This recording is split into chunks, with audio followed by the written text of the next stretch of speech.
Continuing discussion of Vishnu Sahasranama, name 844. Nirguna. Very important name to discuss. As in the previous session discussing this name, we went over the topics of how this is maybe the major point of disagreement between the impersonalistic Vedanta schools and the personalistic, or we could say the impersonalistic Vedanta school, because they all emanate from Shankara, although there are Shankaracharya, although there are various branches and sub-branches, and at least in theory, the explanations of what Shankara taught, the different schools of thought regarding that. And then we have the four major Vaishnava schools, or sampradayas, which differ on the meaning of Nirguna. It can't be denied that the Supreme is Nirguna, which literally means without qualities,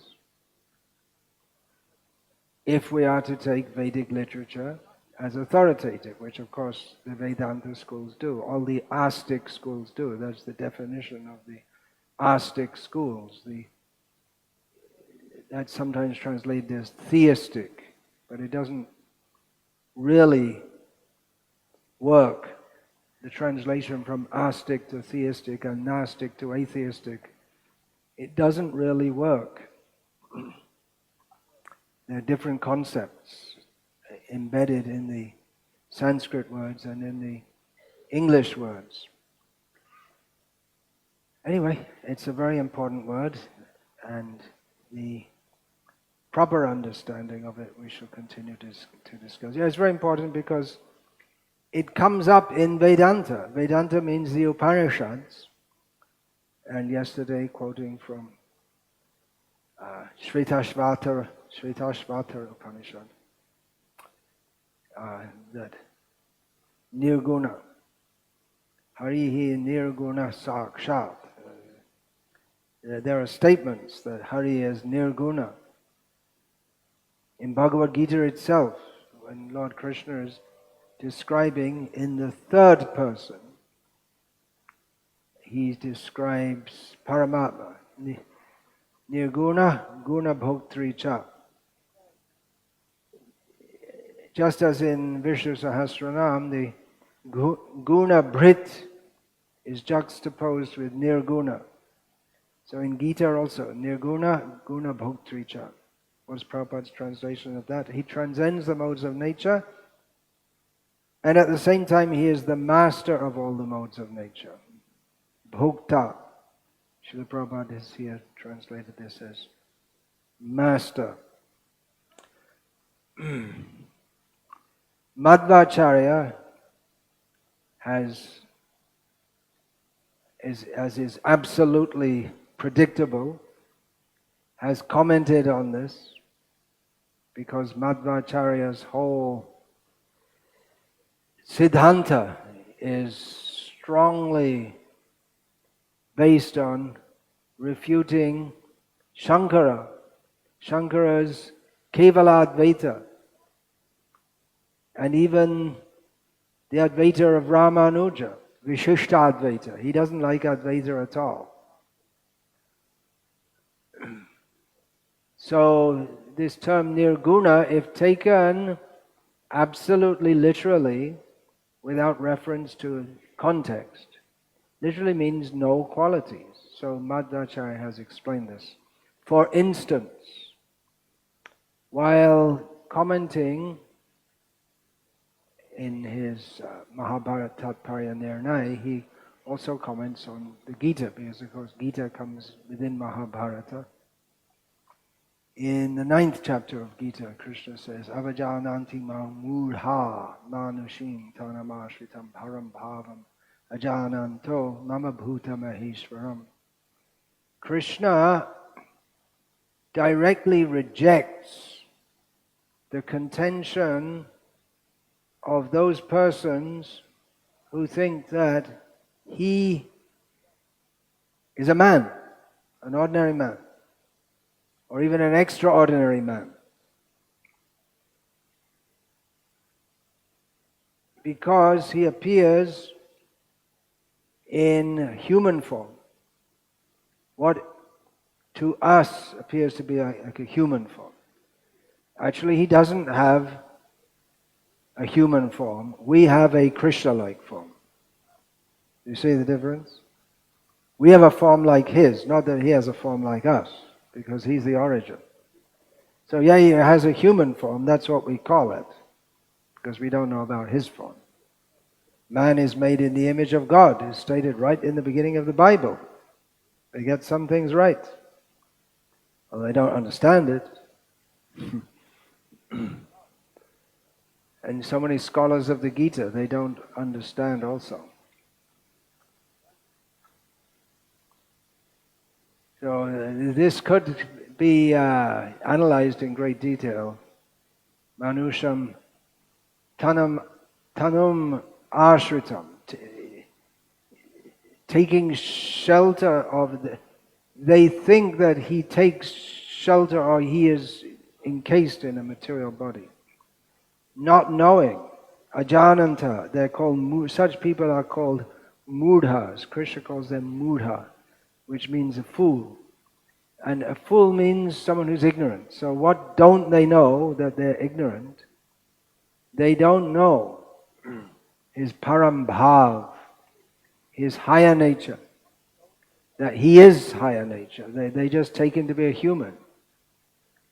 And that he is not a product of material energy, material elements, but he is the highest controller of the material elements. So this verse directly addresses the questions that are raised in the contention that the Supreme is qualityless. So Madhvacharya, quoting on Avajananti Mudha, states, Ishvaro hi jagat srashta. Ishvaro hi jagat srashta. Prabhu Narayana Virat. Bhutantaratma Vigyeya Saguno Nirguno Picha. Bhuta Pralayam Avyaktam Sushushu Nripasattama. Ishvara is the creator of the world. He's the master. And he is called Narayana.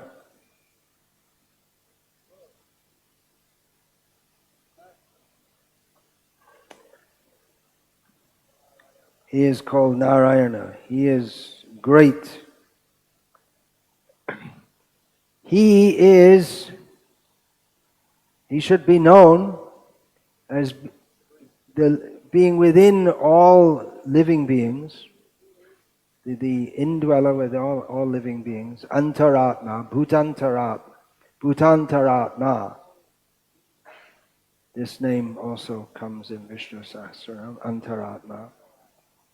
He should be known as being within all living beings as saguna, nirguna, with qualities and without qualities. He has his own transcendental qualities, but he doesn't partake of the material qualities. Simple point to understand. And at the time of destruction of all the material elements, he remains unmanifest and sleeping.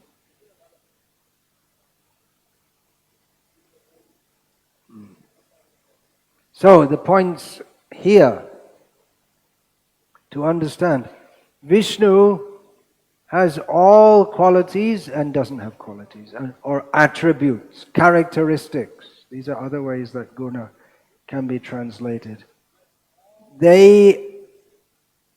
Both terms are applicable to him because he is completely devoid of any material characteristics and is absolutely imbued with, or the embodiment of, all transcendental characteristics.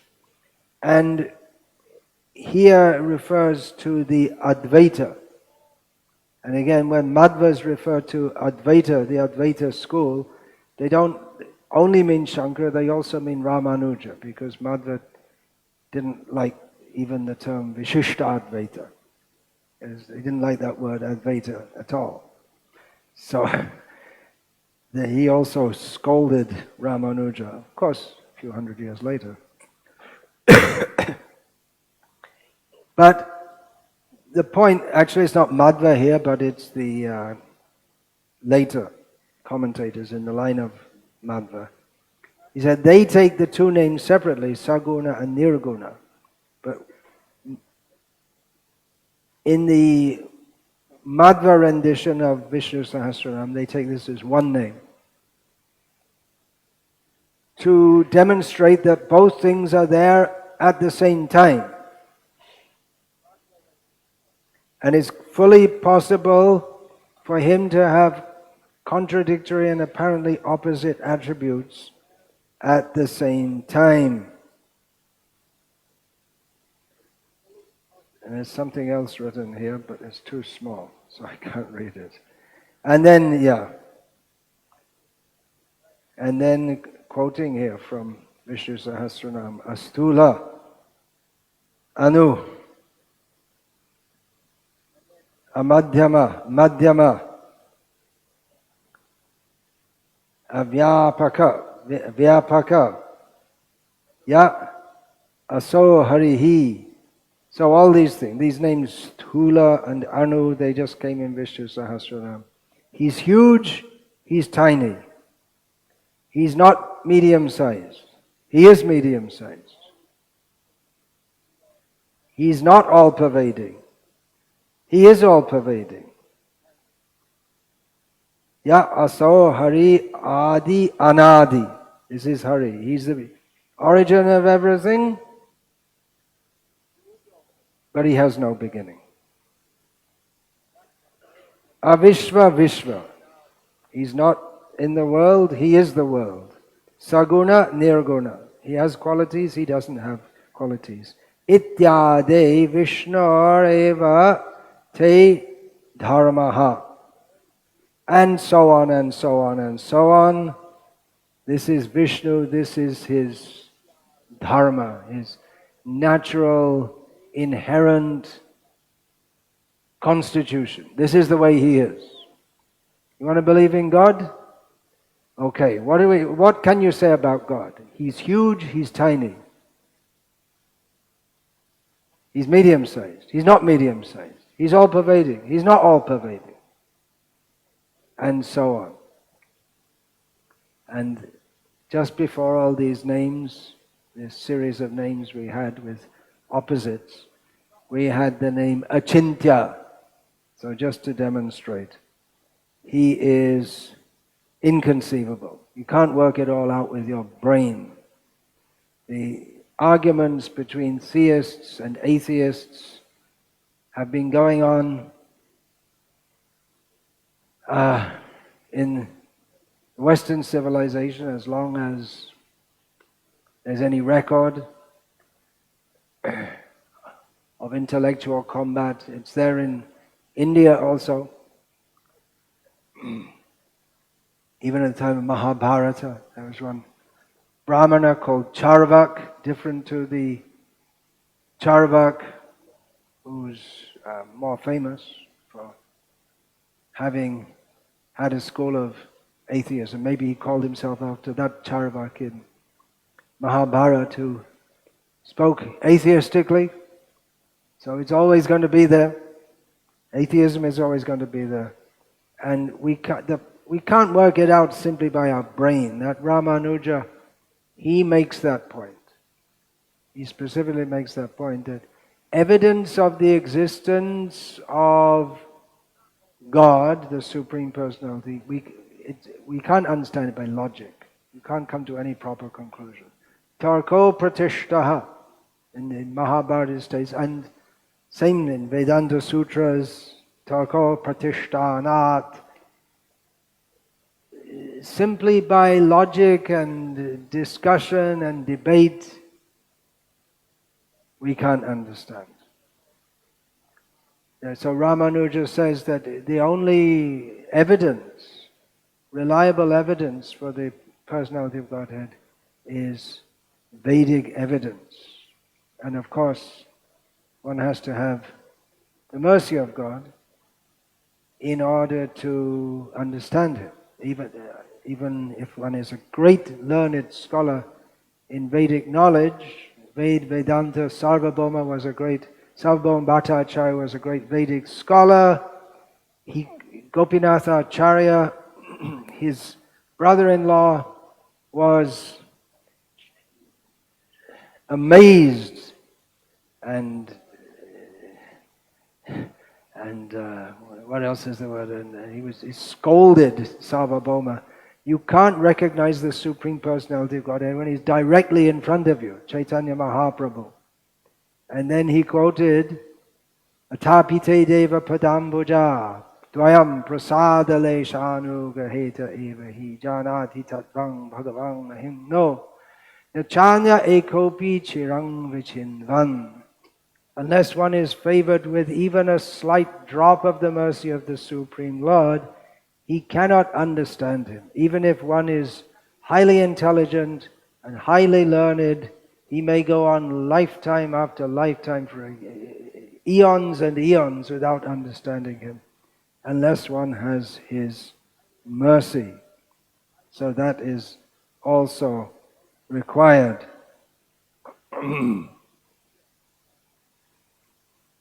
Yeah.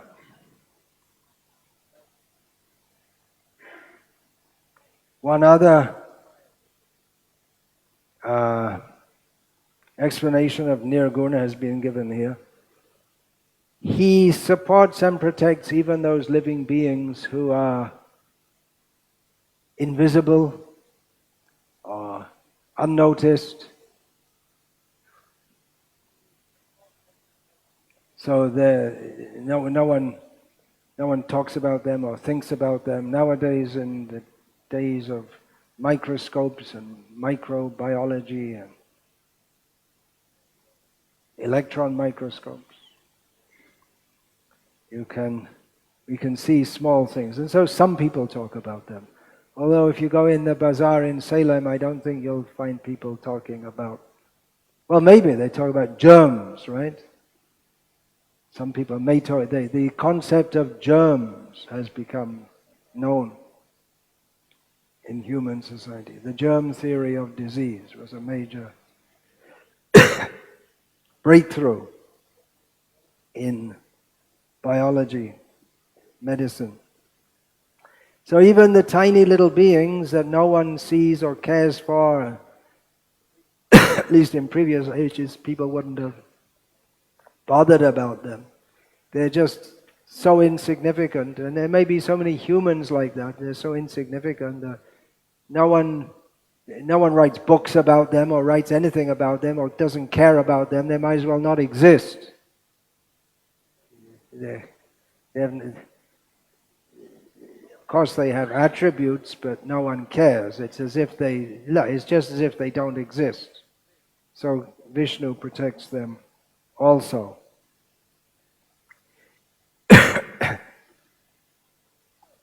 Quoting from Agneya Purana, Aguno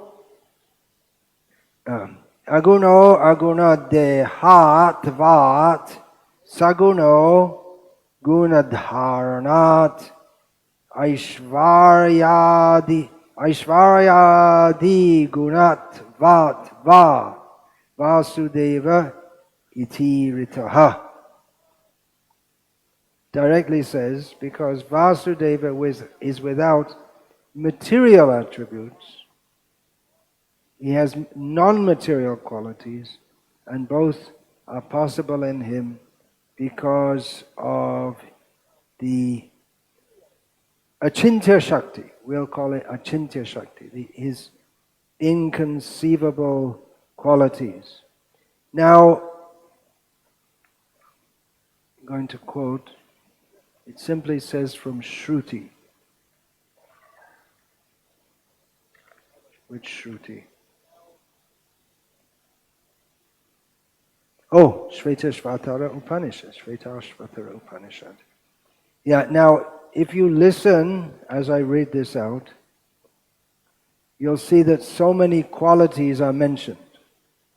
And also the word Nirguna is mentioned. Right? I quoted from Shvetashvatara previously. What was that? Sakshi? Sakshi, what was the next word? And then Nirguna. So now I'm going to quote the whole verse. Now, qualities are mentioned and then it's mentioned Nirguna. So this has to be explained.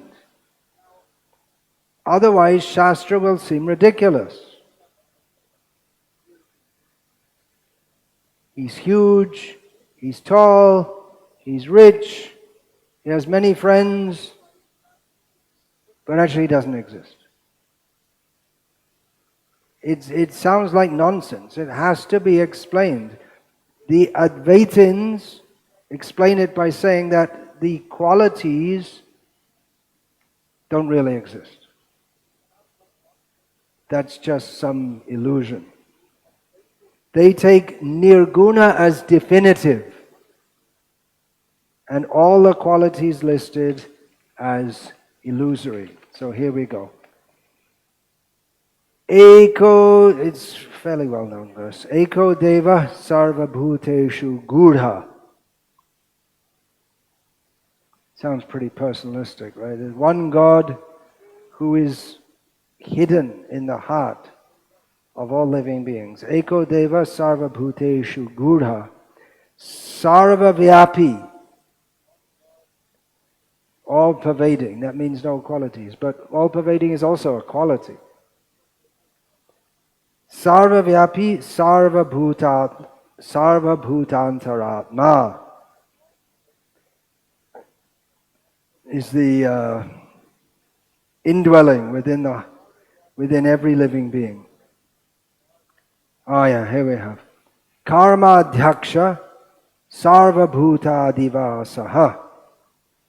He is the adhyaksha, the overseer of all karma, of all work.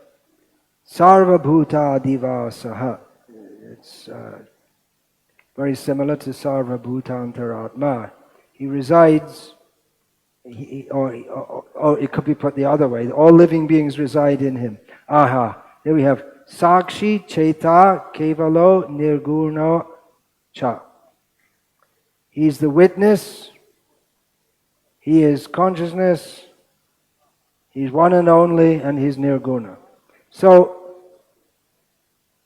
Madhvacharya, in his commentary on Vedanta Sutras, state that he raises the point that the Advaita school takes this word Nirguna to say that Brahman is devoid of all qualities, all attributes.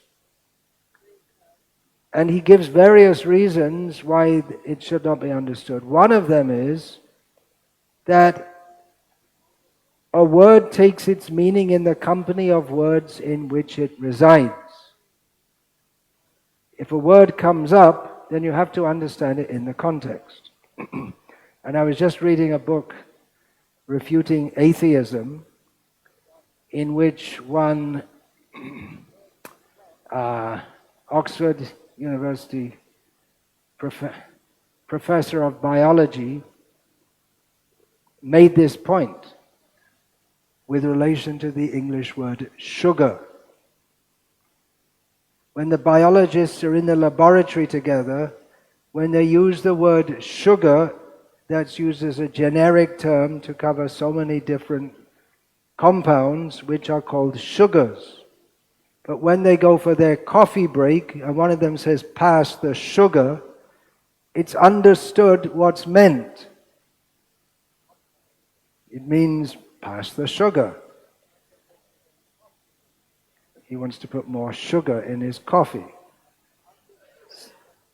And they're all biologists, and they generally use the word sugar in a different way to the way that non-biologists do, but they have no problem, they have no cognitive dissonance when they have to use it in an ordinary context, and they don't even think about how they're using it. Wittgenstein's word games, if you like.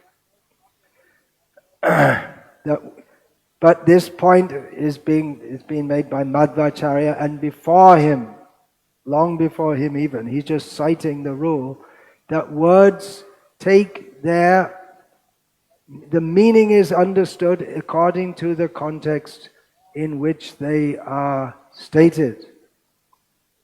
So in this context, so many qualities of the Supreme Lord are being stated. And then he said he's Nirguna. So what do we understand by that? That everything I've said up to you is nonsense.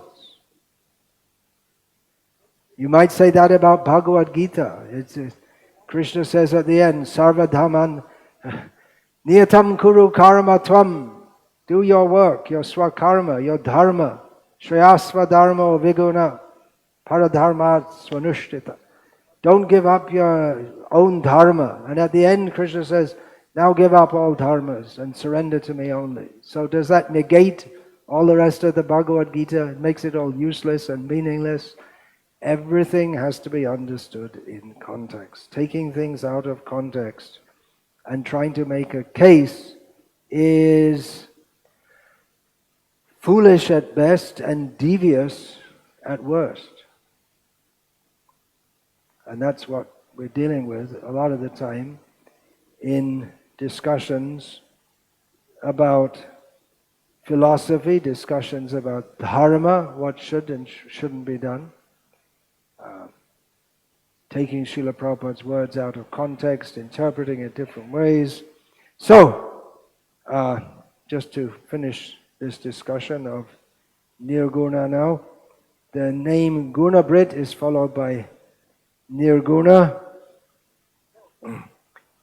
This clarifies, if we understand Nirguna, why is after Gunabhrit, who has qualities, to clarify and emphasize that he is not part of or affected by the material gunas or qualities.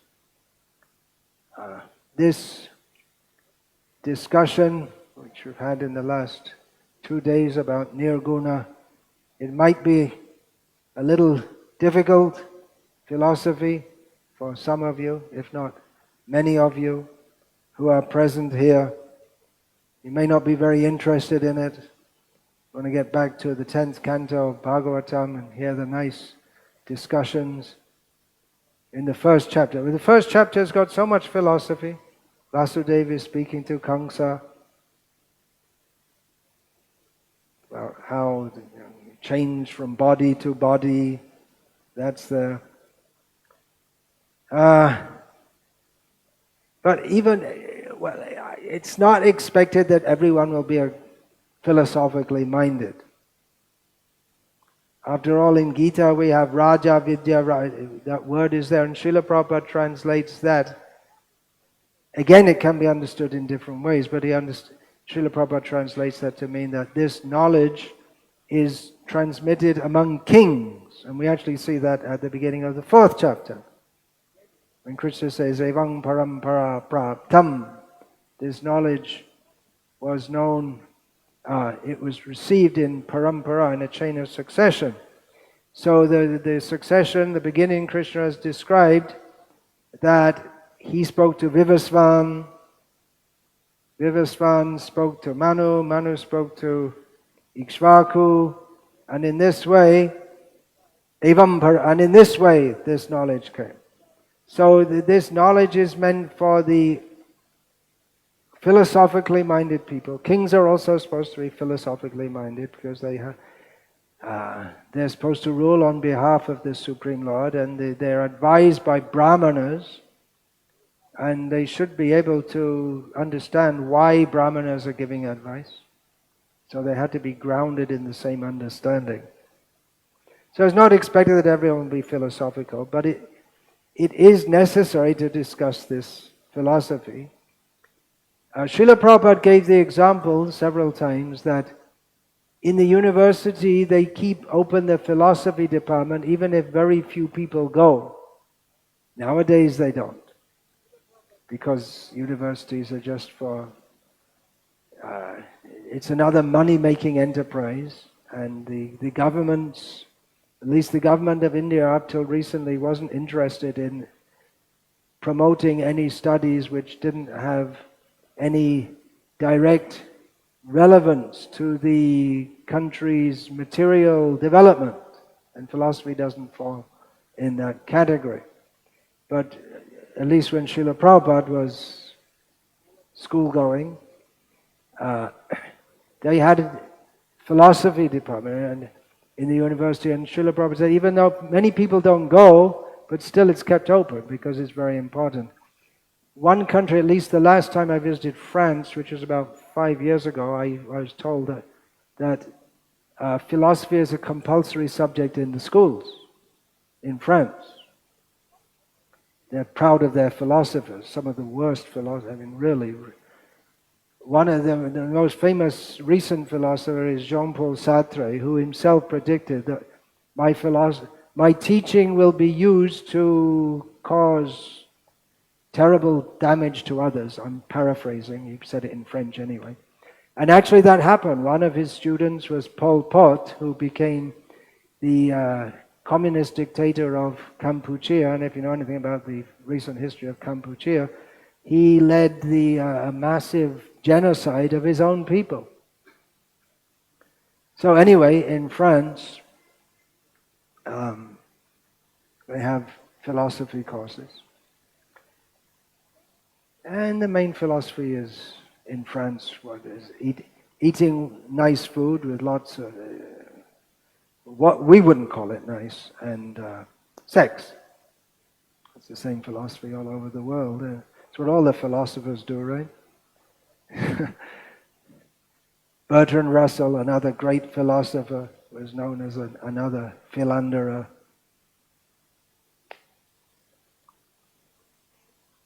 Real philosophy begins with sense control. So anyway, not everyone can understand so much philosophy, but some people should. And those who just want to do bhakti and chant Hare Krishna and be happy, great, you're welcome.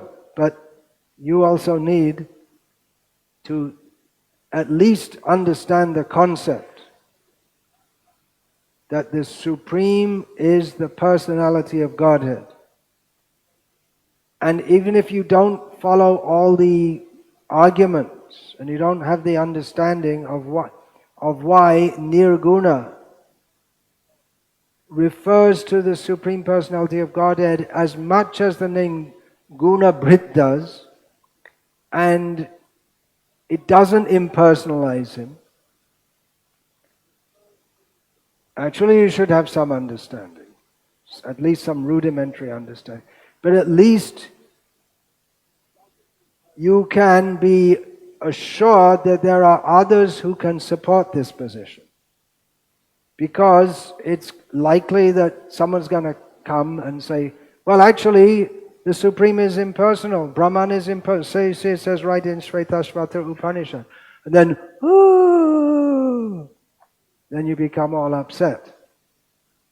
And you think, oh, maybe all this bhakti is wrong. Actually, everything is impersonal. So at least you should know there's someone who knows and can give the arguments And then you can chant Hare Krishna and be happy. There's so many discussions and arguments going on, and not everyone gets into them in great detail. But someone has to, you can't get into every controversy that comes up.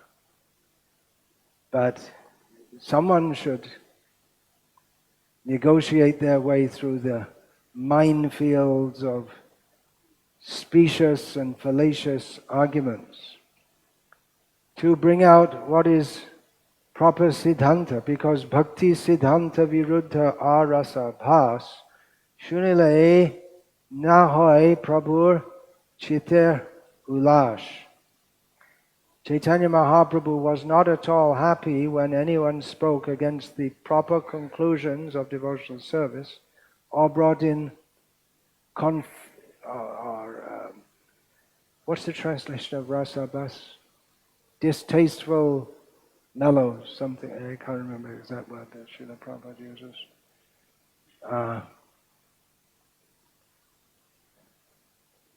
Okay. Now you can chant Hare Krishna and be happy.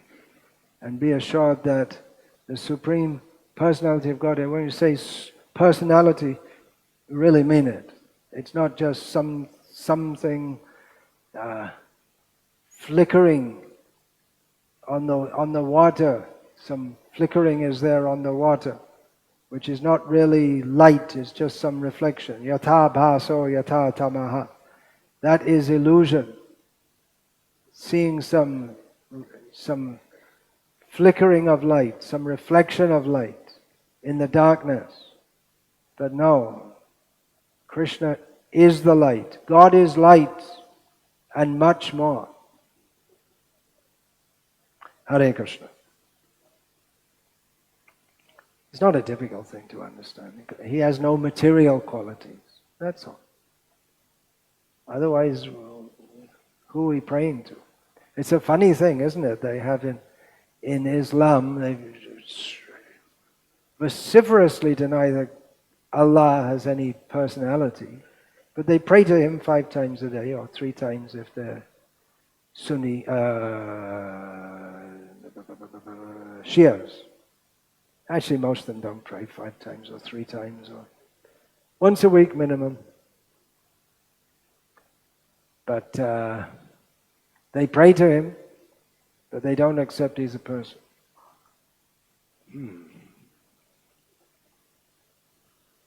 In the Quran establishes that the Supreme is the Supreme Personality with blackish form. Chaitanya Mahaprabhu said.